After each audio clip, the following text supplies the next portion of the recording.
ছিল না ওইটাকে দেখতে হবে আমাদের। ধরো আস্তে করে ও এটার আরে এটার ভিতরে এনিমি। ধরো আমার সাথে ফয়সাল ভাই রয়েছে, এক ধাপে করে উঠে যেহেতু ওই দিক দিয়ে মারতে। আরে রে ভুল করে ফেলেছি, সরি ম্যান সরি, লেগে যায় একটা গুছি লেগে যায়, ডাউন হয়ে যায়। না না আরে সেট একজন দুইজন ডাউন হয়ে গেছে, প্লিজ ইয়ার আর কেউ ডাউন হয় না, আর কেউ ডাউন হয়, তিনজন ডাউন। শেষ ভাই গেল এখানেই শেষ। চান্দু এবার টিমিং করতেছে। ও ভাই টিমিং করতেছে, ওরে চান্দু এরা টিমিং করতেছে ভাই, একজন এলাই ছিল।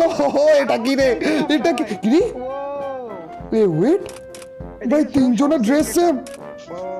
এ ভাই ভাই এটা কি দেখতেছি, র্যাঙ্কের ভিতরে আমরা চারজন সেম ড্রেস পরে ঘুষাঘুষির চ্যালেঞ্জ করতেছি, আর এই তিনজন একেবারে আমাদেরকে মেরে লাস্টের একজন বেঁচে ছিল ওই টাইমে যে টিমিং করে, তা আবার এদের সবার ড্রেস সেম। ওরে চান্দু হচ্ছেটা কি ভাই, এই টাইপের পাগলামি মার্কা ম্যাচ এই প্রথম দেখলাম। ওরে চান্দু এখন এখন এখন আমাদের ও ভাই দেখো, দেখলেই তো ভয় পেয়ে যাবে। তিনজনের ড্রেস সেম আর বাকি চারজনের ড্রেস সেম, কোনো এনিমি যদি আমাদের সামনে পড়ে না, এবার দেখো কি হয়।